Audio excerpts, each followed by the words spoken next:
Hello everyone, John A.G. here. Welcome back to my channel, Aurex. If you haven't yet, subscribe to my channel. In this channel, you will find the real information, real market updates that everyone cannot tell you. So please subscribe to this channel, and I love you, all of my subscribers, for your support.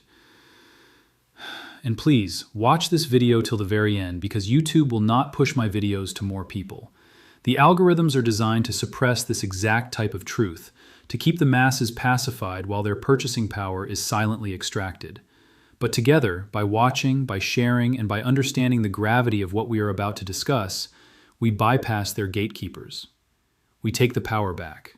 We are speaking today on Sunday, May 3rd, 2026. I want you to take a moment and look around you. Look at the world you are standing in right now. Because the financial architecture of this world fundamentally fractured yesterday afternoon. The ground beneath the global banking syndicate shifted, and the tremors are going to be felt in every central bank, every corporate boardroom, and every household on the face of this earth. What we witnessed was not a mere market fluctuation. It was not a temporary spike driven by a momentary headline. What we witnessed was the violent, undeniable collision of physical reality with a multi-decade paper illusion. Silver has shattered the $50 resistance barrier. I need you to truly internalize what that means. For almost half a century, the number 50 has not just been a price target, it has been a psychological prison. It was the absolute ceiling enforced by the masters of the Fiat universe. It was the electric fence designed to keep human capital trapped inside their depreciating, debt-based currency system. But yesterday, the physical demand broke the fence. The paper shorts were overrun. The retail traders, the quiet stackers, the everyday men and women who traded their labor for real, tangible wealth have just secured one of the most historic wealth accumulations in the history of modern finance. But how did we get here? Why does this specific moment matter so much? And what is the terrifying, beautiful truth that the mainstream media is absolutely desperate to keep hidden from you today? Let's pull back the curtain. Think back to the last time silver approached this level. In the late 1970s, as inflation ravaged the American middle class, the Hunt brothers recognized that the US dollar was structurally compromised. They began amassing physical silver, driving the price toward that legendary $50 mark in January 1980. The establishment panicked. They realized that if a physical commodity was allowed to price itself freely, it would expose the absolute worthlessness of their paper currency. So, they changed the rules. The exchange simply halted buying. They only allowed liquidation. They engineered a crash to protect the banking cartel. Then, fast forward to 2011. In the wake of the great financial crisis, as the Federal Reserve unleashed quantitative easing and printed trillions of dollars out of thin air to bail out the very institutions that destroyed the economy, the public woke up again. Silver soared, touching $49 and change. And what happened? Once again, the paper markets were weaponized. Massive, unprecedented margin hikes were implemented overnight in the futures markets. Naked short selling, the practice of selling millions of ounces of silver that did not actually exist, was used as a blunt force instrument to smash the price back down into the dirt. For the next 15 years, from 2011 until this very week in 2026, holding physical silver was a test of supreme psychological endurance. I know this because I have lived it with you. I have read your messages. I have felt your frustration. You watched as the stock market went on a debt-fueled parabolic tear. You watched as real estate prices detached from local incomes, creating a neo-feudal society of renters and mega landlords. You watched as the cost of groceries, electricity, and basic human survival doubled, then tripled. And all the while, the financial pundits in expensive suits went on television and laughed at you. They called silver a barbarous relic. They called it a dead asset. They told you that you were foolish for exchanging their strong fiat currency for heavy, shiny rocks. But here is the hook, the absolute, undeniable truth that they missed. You cannot print physical reality. You cannot hit a button on a Bloomberg terminal and manifest a physical ounce of the most conductive, reflective, and essential industrial metal on the periodic table. While they were manipulating paper derivatives on the COMEX and the LBMA, trading digital claims on silver at a ratio of 300 to 1, something was quietly, systematically devouring the actual physical supply of the metal. That something was the future. Over the last 5 years, the global economy underwent the most aggressive technological and energy transition in the history of mankind. We were told that green energy and artificial intelligence would be the saviors of the global economy. But no one in the mainstream financial press bothered to do the elementary math required to understand what that transition actually cost in physical materials. Let me break down the industrial reality that just crushed the shorts. Silver is the beating heart of electrification. Take the solar industry. 5 years ago, analysts claimed that engineers would thrift silver out of photovoltaic cells, meaning they would find cheaper substitutes to reduce the cost of solar panels. It was a lie. It was a fundamental misunderstanding of physics. The transition to highly efficient N-type solar cells, which are required to meet global energy mandates, actually demanded 20 to 30% more silver per panel than the older technologies. As nations mandated grid transformations, as the United States, China, and Europe engaged in a desperate arms race for energy independence, the solar industry's consumption of silver went parabolic. It didn't just increase, it went vertical. And that was just the baseline. Then came the artificial intelligence infrastructure boom. You have seen the headlines over the last few years about massive data centers being built across the globe. These AI supercomputers require astronomical amounts of electricity. They generate intense, uncontrollable heat. To prevent these multi-billion-dollar facilities from literally melting down, they require the absolute highest quality thermal management systems, advanced circuitry, and high-performance semiconductors. Every single one of those components requires silver. There is no substitute. Copper is not conductive enough. Gold is too expensive. Silver is the only element in the universe that can handle the load. Add in the continuous compounding demand from the electric vehicle sector, where a single EV uses 3 times the silver of a combustion engine, plus the demands of 5G infrastructure, aerospace, and advanced military defense systems. What you get is an industrial black hole. For 4 consecutive years, the Silver Institute released reports showing structural, catastrophic supply deficits. We were mining roughly 800 million ounces a year, but we were consuming over 1.2 billion ounces. We were eating our seed corn. We were draining the above-ground strategic stockpiles just to keep the lights on. Every single day, millions of ounces of silver were being refined, turned into paste, baked into solar panels, and blasted into space, never to return to the monetary supply. It was a mathematical impossibility for the price to remain at $25, $30, or $40. The physical metal required to build the modern world simply did not exist at those manipulated prices. This brings us to the second force that shattered the $50 ceiling, and this is the part that should send chills down the spine of every fiat apologist. We have reached the terminal phase of the global debt supercycle. By 2026, the sovereign debt of the Western world became completely, mathematically unpayable. The interest payments alone on the national debt consumed the entirety of income tax revenues. The central banks had a binary choice. They could either stop printing money, let the interest rates rise to their natural levels, and trigger a deflationary depression that would wipe out the global banking system, or they could do what every failing empire in history has done. They chose to print. They chose to monetize the debt. They chose to sacrifice the purchasing power of your money to save their institutions. Inflation became entrenched. It wasn't a transitory supply chain glitch, as they lied to us in the early 2020s.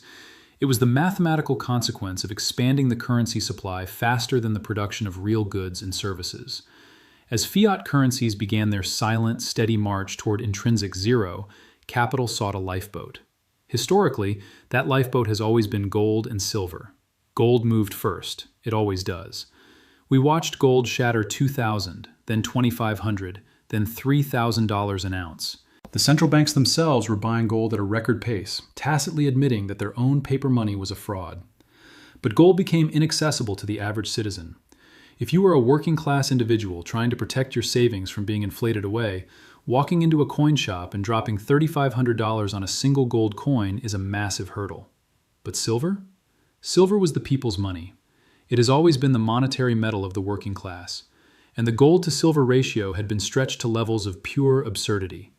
In the Earth's crust, silver comes out of the ground at a ratio of about 8-to-1 compared to gold. For thousands of years of human civilization, from the Roman Empire to the founding of the United States, the monetary ratio was fixed at roughly 15-to-1.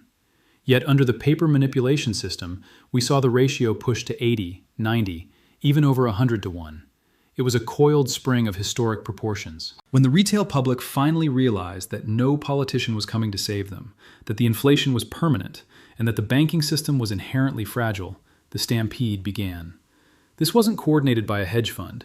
This was millions of individuals making a rational, decentralized decision to protect their wealth. The factory worker buying 2 ounces every Friday, the single mother taking her depreciating tax refund and converting it into a tube of silver rounds, the small business owner securing physical bars in a private vault. This was a grassroots, global bank run, executed not by standing in line to demand paper cash, but by draining the world of its physical silver. And while the retail public was waking up in the West, a geopolitical masterstroke was being executed in the East. I want you to listen very closely to this because the mainstream media will frame this breakout as a speculative mania. They will not tell you about the physical chess match that has been playing out over the last 3 years. The BRICS nations, Brazil, Russia, India, China, South Africa, and their newly added partners, made a calculated, strategic decision to break the hegemony of the Western financial system. They saw the weaponization of the US dollar. They saw that holding Western sovereign debt was a liability, not an asset. So they began hoarding physical commodities. We all knew they were buying gold, but the shadow accumulation of silver was the kill shot. Huge sovereign wealth funds, massive Asian industrial conglomerates, and Eastern central banks quietly drained the London and New York vaults. They understood a fundamental truth. Whoever controls the physical silver controls the future of technology and energy. They let the Western paper traders suppress the price, and they used that suppressed price to back up the truck and load massive quantities of physical metal onto cargo ships headed for Shanghai, Mumbai, and Dubai. By the time the Western institutional shorts realized that the vaults were nearly empty, it was too late.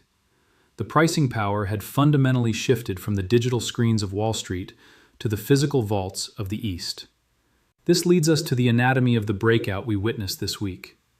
The psychological warfare leading up to this moment was intense. Every time silver breached $45, we saw the classic algorithmic slam downs. Massive dumps of paper contracts dumped onto the market at the least liquid hours of the night to trigger stop losses and wash out the retail longs. But this time, something was different. The physical buyers didn't panic. They bought the dip. The industrial users, terrified of supply chain disruptions, stepped in and bought every single paper contract the banks dared to short. And then they did the one thing the banks feared most. They stood for physical delivery. The paper markets operate on a fractional reserve system. For every 1 ounce of physical silver in the vault, there were hundreds of paper claims. This system only works if everyone agrees to settle their trades in cash. But what happens when the buyers say, "No, keep your fiat currency, I want the metal"? Panic happens. And that is exactly what unfolded on Friday. When the price hit $49, the short sellers, massive commercial banks who were caught on the wrong side of the trade, began receiving margin calls. To cover their short positions, they had to buy silver. This created a massive, cascading short squeeze. The algorithms, which are programmed to detect momentum, flipped from short to long, pouring rocket fuel onto the fire. The tension on the trading desks must have been suffocating. $49.50, $49.80. The wall of sell orders at $50 was supposed to be impenetrable. It was the fortress wall of the fiat system. But at exactly 3:14 p.m. Eastern Time, a massive, sovereign-level block order for immediate physical delivery hit the wire. The sellers vanished. The paper liquidity dried up instantly.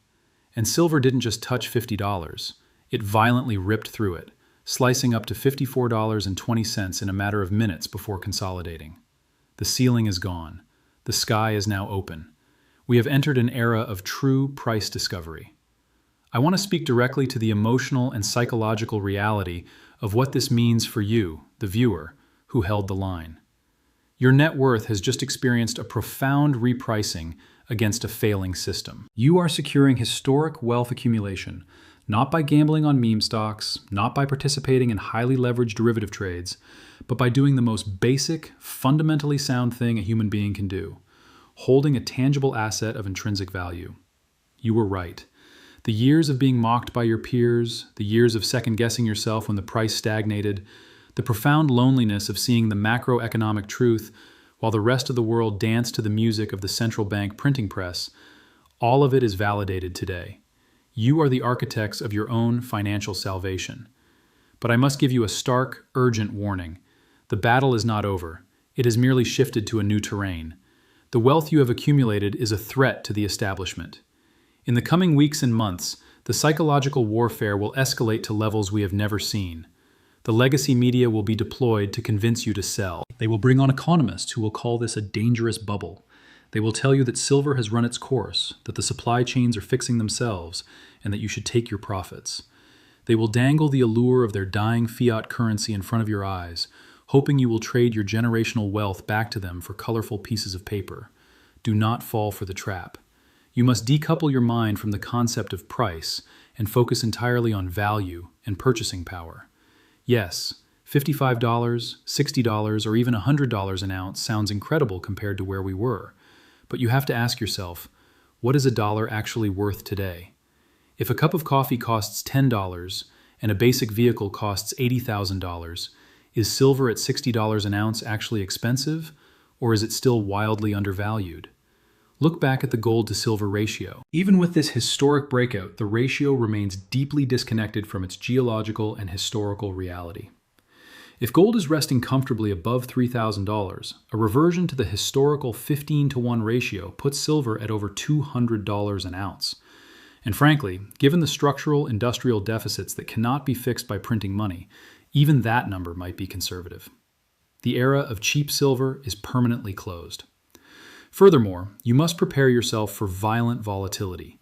The financial institutions that just lost billions in this short squeeze are wounded, and wounded animals are incredibly dangerous. They will coordinate massive takedowns. You will wake up to days where the paper price of silver is slammed down by $5, $7, or $10 in a single hour. The headlines will scream that the rally is dead. The algorithms will try to shake the weak hands out of the market. When those days come, and they will come, I want you to look at the physical metal in your hand. Has its weight changed?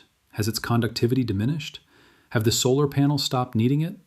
Have the central banks stopped debasing the currency? No. The fundamentals remain rock solid. The volatility is an illusion designed to separate you from your wealth. Diamond hands are not just a meme, they are a prerequisite for surviving the transition of the global monetary system. We also have to look at the macroeconomic response from the governments. As fiat currencies hyperinflate and lose the trust of the population, the central banking cartel will introduce their ultimate weapon of financial control, central bank digital currencies, or CBDCs.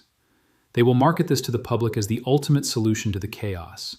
They will promise stability, universal basic income, and seamless digital transactions. But a CBDC is not money. It is a programmable control grid. It is currency that can be set to expire if you do not spend it fast enough.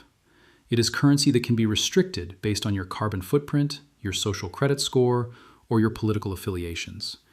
It is the absolute antithesis of freedom. Your physical silver is your off-ramp from that dystopian system. It is money that carries no counterparty risk. It does not require an internet connection, a battery, or the permission of a central banker to transact. It is private, anonymous, and intrinsically valuable anywhere on the planet. By holding this physical wealth, you are actively opting out of the surveillance state. You are preserving human autonomy. This leads us to the ultimate question. What is the end game for this wealth? Why have we been accumulating this metal for years? It is not to sit on a pile of treasure like a dragon in a cave. Wealth is kinetic energy. It is meant to be deployed to build a better life for you, your family, and your community. As silver continues its march toward its true purchasing power parity, there will come a time to transition. But you do not transition back into fiat. You transition your wealth into cash-flowing, productive assets. Imagine a future where a single monster box of silver, 500 ounces, can purchase hundreds of acres of fertile, income-producing farmland. Imagine a scenario where a tube of silver eagles can secure a multifamily real estate property outright, free of any banking mortgage. That is the historical purchasing power of silver during times of systemic fiat collapse. We hold the metal to safely traverse the burning bridge of the old financial system, and when we reach the other side, we use it to buy the foundational assets of the new world. This journey we have taken together on Aurex has never been just about making a quick profit. It has been about financial education. It has been about looking at the world with clear, unclouded eyes and refusing to be lied to by the custodians of a corrupt system. When I look at the chart today, seeing that $50 barrier smashed into 1,000 pieces, I feel a profound sense of pride in this community. We shared the research. We tracked the COMEX inventory drains. We monitored the LBMA physical backwardation. We paid attention when the Eastern central banks started their aggressive accumulation. We did the hard work, and today, that work is manifesting as tangible, generational security for you and your bloodline. But I need you to stay sharp. The shattering of the resistance is the beginning, not the end. The tectonic plates of global finance are shifting violently, and the resulting geopolitical earthquakes will reshape the map of the world. Wars will be fought over resources. Currencies will be abandoned. New alliances will be forged based on commodities, not empty promises. Through all of this chaos, Aurex will be your anchor. I will be here, dissecting the macro data, exposing the central bank propaganda, and guiding you through the noise. We will navigate the CBDC rollouts, the industrial supply chain shocks, and the continuing evolution of this historic precious metals supercycle. If you are watching this, you are part of a very small, very awake percentage of the global population. You are the Vanguard. Protect your physical assets at all costs. Do not let the volatility shake you. Do not let the media gaslight you. And above all, do not surrender your financial sovereignty back to the institutions that spent half a century trying to steal it from you. The greatest wealth transfer in human history is no longer a theory. It is happening live, right now, before our very eyes. Stay strong, trust your conviction, and let the reality of physical money cleanse the illusion of paper debt. Keep stacking, stay free, and I will see you in the next video.